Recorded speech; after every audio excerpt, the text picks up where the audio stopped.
Hello everybody, my name is Matthew Dobler. Welcome back to my channel, The Online Litigator. The goal of this channel is to provide us with a location where we can discuss tools and techniques that are relevant to practicing law online. And I'm really excited about that tools part because if you look around, you notice that there's a lot of new gear down here in my litigation studio. So I've got a ton of new tricks planned, and I've got all sorts of new videos that I've got in my head that I really want to teach you all about. But before we get there, I want to talk about some techniques. So let's get started. Today's video is going to be a little bit different than anything I've done before because I'm going to do it kind of blindly. And here's what I mean by that. I got this email recently from my buddy Corrine Wilson. She said, "I didn't realize that your degree was in TV. Are you familiar with the Kuleshov Effect?" Well, it's true. My undergraduate degree was in video and television production. And I've got to tell you, it was a background that has really served me well. Thinking about trials as audio-visual events and keeping in mind what the jurors are seeing around them has always suited me really well. But I can't say that I've heard of the Kuleshov Effect.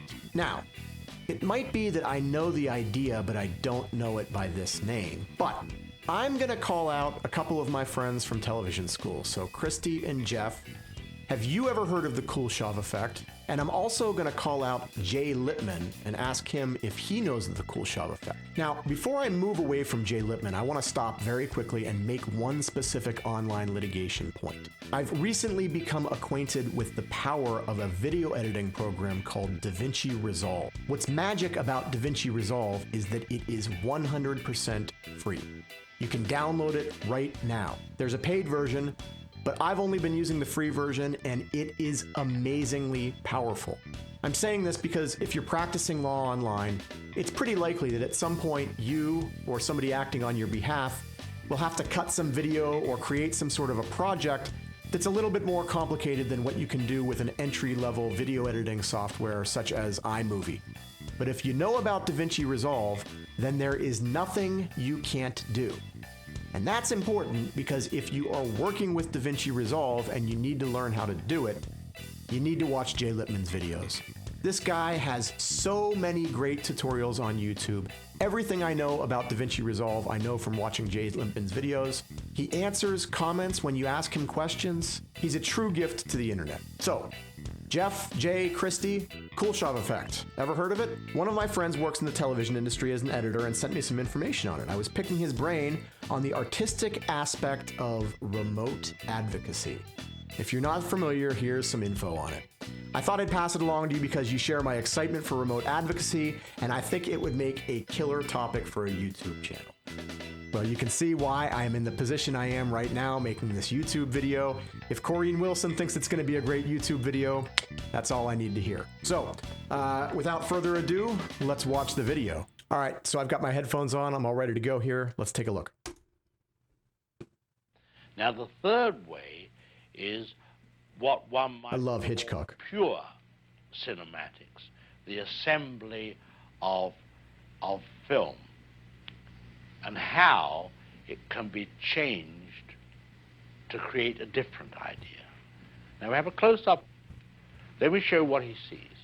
Let's assume he saw a woman holding a baby in her arms. Now we cut back to his reaction to what he sees, and he smiles. Now what is he as a character? He's a kindly man. He's sympathetic. Now, let's take the middle piece of film away, the woman with the child, but leave his two pieces of film as they were. Now we'll put in a piece of film of a girl in a bikini. He looks, girl in a bikini, he smiles. Now he's creepy. Now? The dirty old man. No longer the benign gentleman who loves babies. That's the difference. That's what film can do for you. Or you for it, as it were. Yeah. No, I can't say Corrine, I can't say, there's another video here, we're going to watch that too, but I want to give you my reaction. I can't say that I've known that either as a name or that I've necessarily heard of that topic, other than obviously that, context is everything. And I certainly think that the order in which you present evidence matters. But that matters when you're presenting evidence in a virtual courtroom or in a brick and mortar courtroom equally. All right, let's watch this second video and see what this is.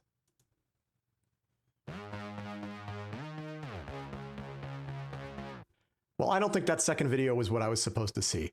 So let me just cut back and give some closing thoughts on the Kuleshov effect. I think there's no doubt that context is everything. And I'll take it a step farther and say that I think that there is an ethical obligation to make sure that when you are presenting evidence in court, you are presenting it in a manner that is fair.